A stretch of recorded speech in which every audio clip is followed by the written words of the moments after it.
A child cries every night saying, "They buried me alive in my past life." The screaming started at exactly 3:17 a.m. Sarah Matthews bolted upright in bed, her heart hammering against her ribs as her 4-year-old daughter's terrified shrieks pierced through the darkness of their quiet suburban home.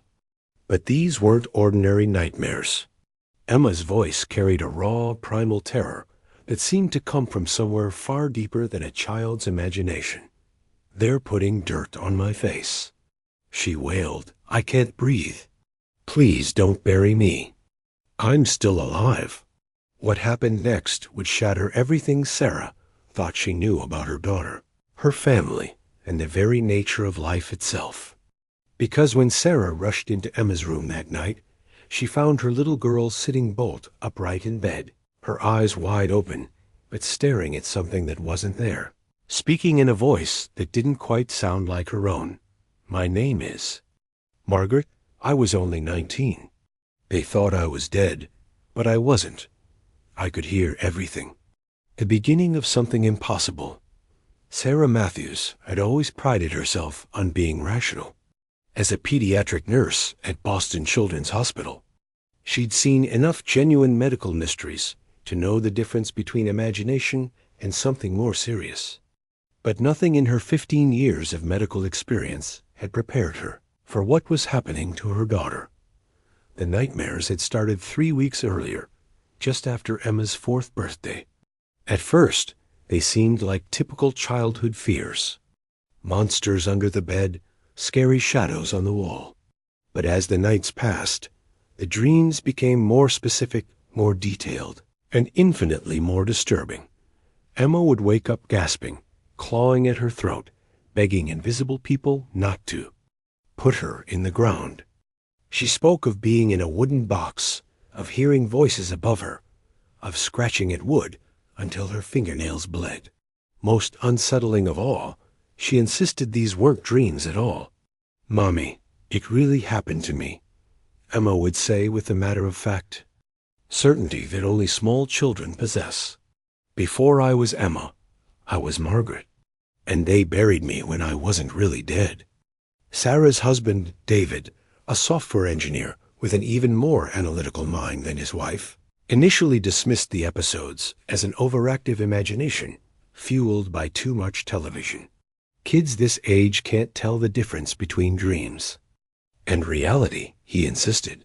She probably saw something scary on TV when we weren't watching. But Emma didn't watch television unsupervised. Sarah was meticulous about screen time, and their 4-year-old's viewing was limited to educational programs and carefully selected cartoons. There was nothing in Emma's environment that could have planted such vivid, horrifying images in her. Mind got the details Emma provided were far too sophisticated for a preschooler. She spoke of being in a place called Millbrook, of wearing a blue dress with tiny pearl buttons, of a man named Thomas who cried when they lowered her into the ground. She described the sensation of dirt hitting the coffin lid, the sound it made, the way the air grew thin and stale.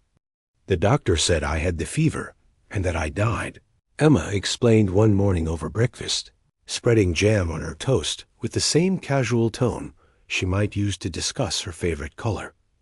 "But I didn't die. I just couldn't wake up. And then I was in the dark box, and I could hear Thomas crying, and I tried to call to him, but no sound came out."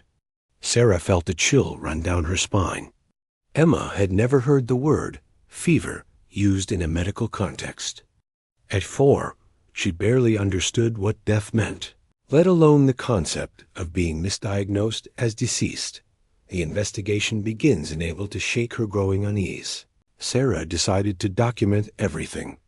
She started keeping a journal, recording Emma's statements word for word, noting the times the episodes occurred and tracking any patterns.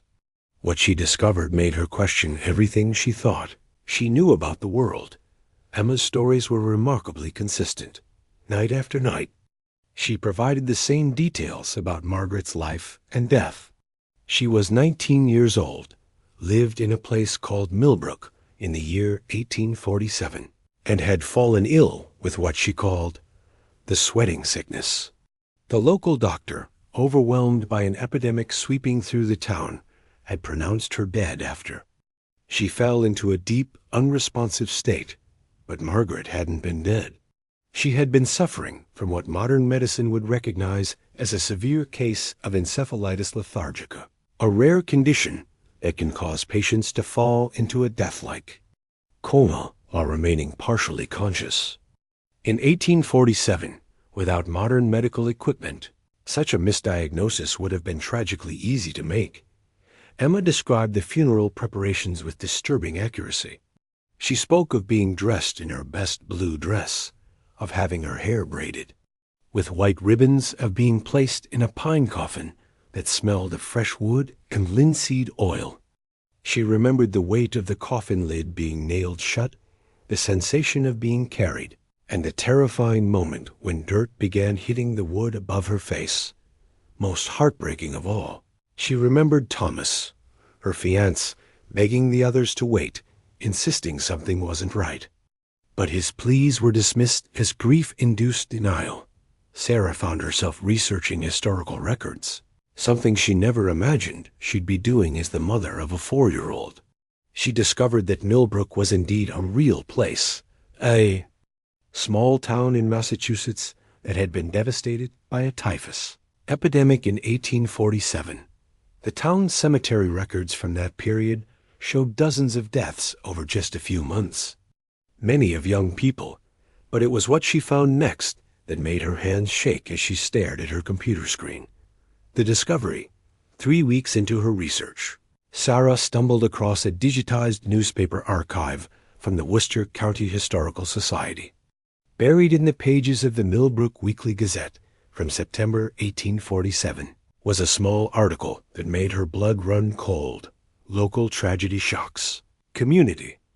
Young woman found alive in grave. The article, written in the formal style of 19th century journalism, described how groundskeepers at Millbrook Cemetery had heard scratching sounds coming from a recently filled grave. When they investigated, they discovered that Margaret Whitmore, aged 19, had awakened inside her coffin and had spent nearly 6 hours clawing at the wood before succumbing to suffocation.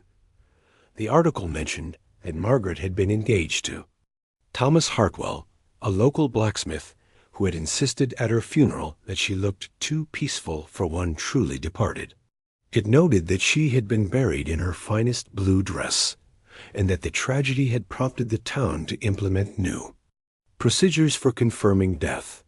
Sarah stared at the screen, her heart pounding. Emma had never heard the name Margaret Whitmore. She had never been told about Millbrook, Massachusetts, or the typhus epidemic of 1847. Yet somehow, this 4-year-old child was providing details that matched historical records with impossible accuracy.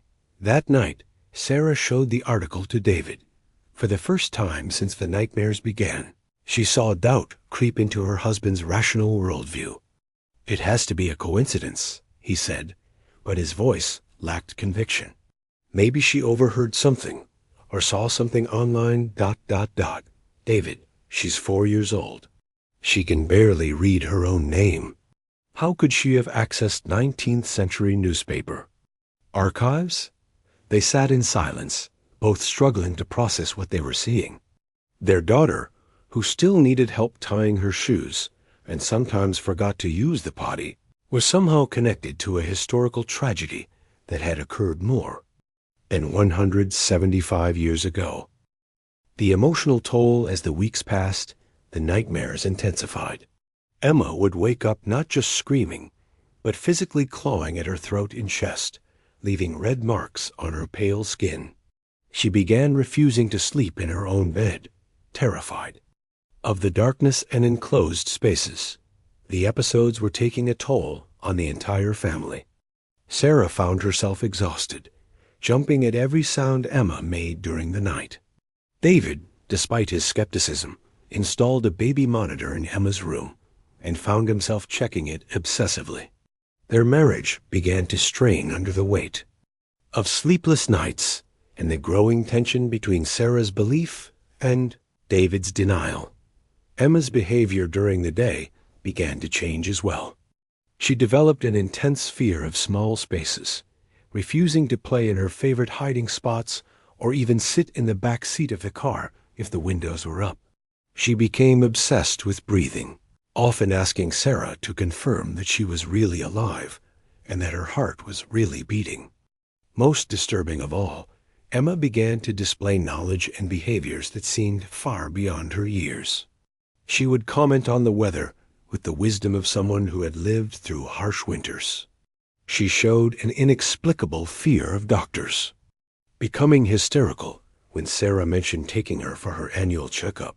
She began speaking about death with a matter-of-fact acceptance that was deeply unsettling in such a young child. "Mommy," she said one afternoon while playing with her dolls, "when people die, do they always know they're dead?" Sarah knelt down beside her daughter, trying to keep her voice steady. "What do you mean, sweetheart?" Margaret didn't know she was supposed to be dead. She thought everyone made a mistake. She kept trying to tell them, but nobody could hear her. The casual way Emma spoke about Margaret, as if she were discussing a friend from preschool, sent chills down Sarah's spine. It was becoming impossible to dismiss these episodes as imagination or night terrors. Seeking answers, desperate for answers, Sarah made an appointment with Dr. Patricia Hendricks, a child psychologist who specialized in trauma and unusual behavioral patterns. She was careful not to mention the past life aspects of Emma's claims, instead focusing on the nightmares and behavioral changes. Dr. Hendricks spent an hour with Emma, using play therapy techniques to encourage her to express her fears. What she discovered left her as puzzled as Emma's parents. Emma is displaying signs of what we call historical trauma, Dr. Hendricks explained to Sarah and David after the session. She's experiencing very real psychological distress related to experiences that, from a clinical standpoint, she couldn't possibly have had. Her descriptions of suffocation, claustrophobia, and burial are remarkably sophisticated for a child her age. "What does that mean?" Sarah asked. "Honestly, I'm not sure. In my 20 years of practice, I've never seen anything quite like this." Emma's emotional responses are genuine. She's not making this up or seeking attention. She truly believes she experienced these traumatic events.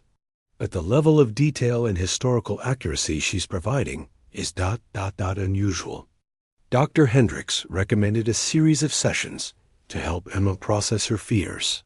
But she also suggested something unexpected. "Have you considered researching the historical claims she's making? Sometimes understanding the source of a child's fixation can help us address the underlying anxiety." Sarah almost laughed. If only Dr. Hendricks knew how much research she'd already done. The breakthrough came on a rainy Thursday evening in November. Emma had been having a particularly difficult week, with nightmares occurring almost every night. Sarah was exhausted, and David was working late again, leaving her alone to deal with another bedtime meltdown. As Sarah held her sobbing daughter, Emma suddenly became very still. Her crying stopped, and she looked up at her mother with an expression that seemed far too old for her 4-year-old face. "Mommy," she said quietly, "Margaret wants to tell you something important." Sarah felt her breath catch. Emma had never spoken about Margaret in the third person before. It had always been, "I was Margaret," or "when I was Margaret." This felt different, more distant, as if Emma was serving as a messenger rather than claiming to be Margaret herself. "What does Margaret want to tell me, sweetheart?" Emma's voice took on a strange, formal quality. "She says thank you for listening. She says nobody listened when she tried to tell them she wasn't dead. But you listened to me tell her story." Sarah felt tears welling up in her eyes. "Is Margaret ... Is she okay now?" Emma nodded solemnly. "She says she's not scared anymore. She says Thomas is with her now, and they're not in the dark place. She says she just needed someone to know what really happened to her." That night, for the first time in months, Emma slept peacefully through the night. The gradual healing over the following weeks, the nightmares began to fade. Emma still occasionally mentioned Margaret, but the terror was gone. Instead of screaming about being buried alive, she would make casual comments about Margaret being happy now, or not scared anymore. The change in Emma was remarkable. Her fear of enclosed spaces gradually diminished. She began sleeping in her own bed again. The dark circles under her eyes faded, and her bright, cheerful personality returned. But the experience had changed. The entire family. Sarah found herself questioning assumptions she'd held her entire life about consciousness, death, and the nature of human existence. David, despite his analytical nature, couldn't explain away what they'd witnessed. The historical accuracy of Emma's claims, combined with the genuine trauma she'd experienced, had shaken his materialist worldview. "I don't understand it," he admitted to Sarah one evening as they watched Emma play happily in the backyard. "I can't explain it scientifically, but I can't deny what we've seen." Sarah nodded. "Maybe some things don't need to be explained. Maybe they just need to be witnessed."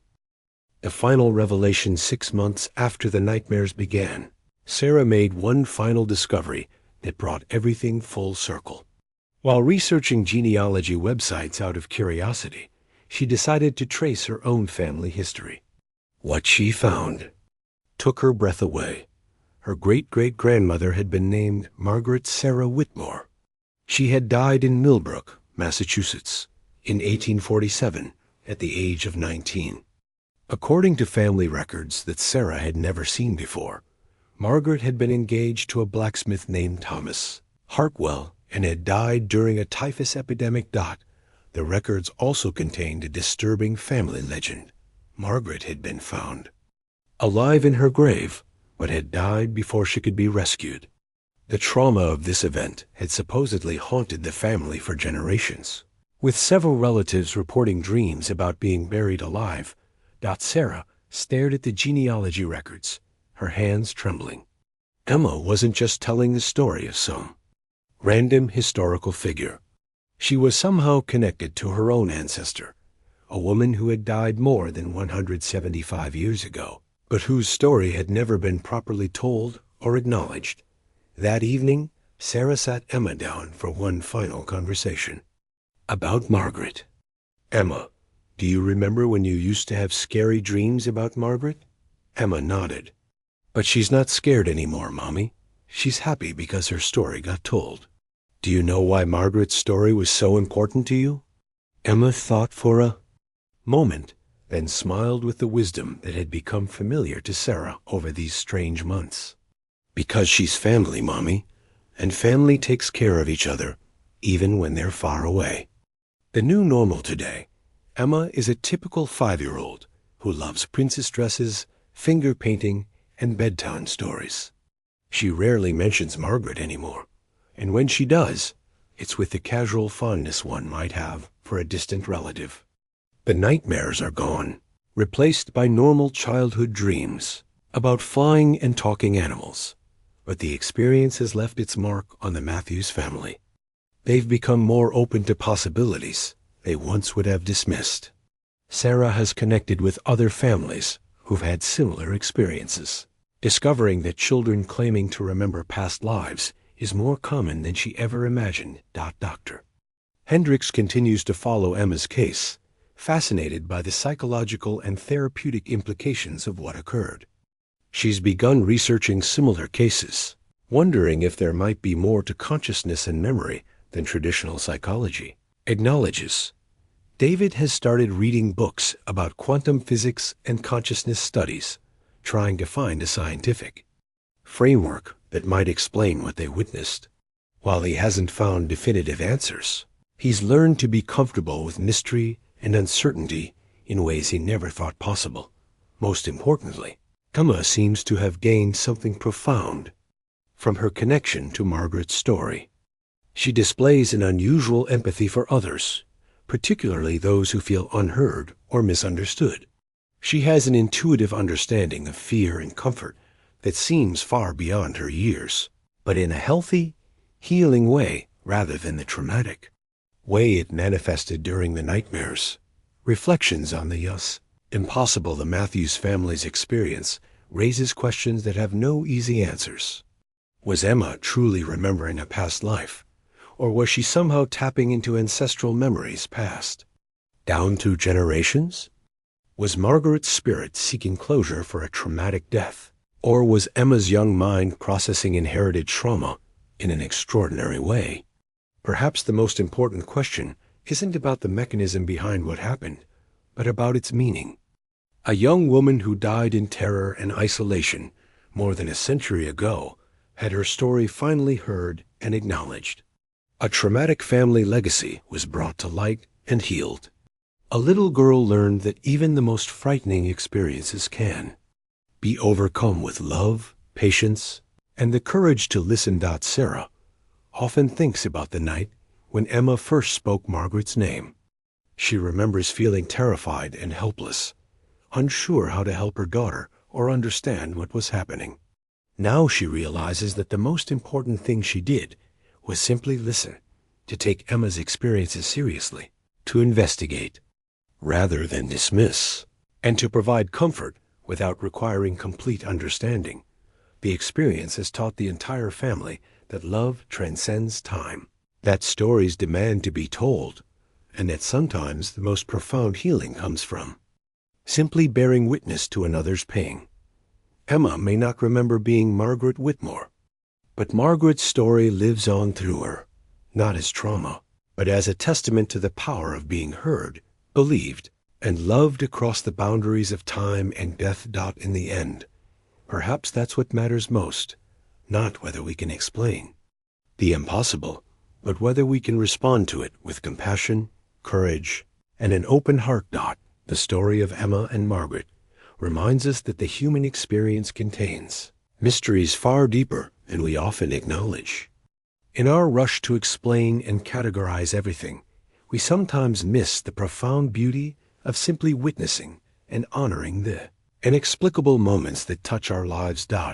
If this story has moved you, if it's made you think about the mysteries in your own life or the importance of listening to those around us, especially the smallest voices that are often the most easily dismissed, then please consider subscribing to our channel.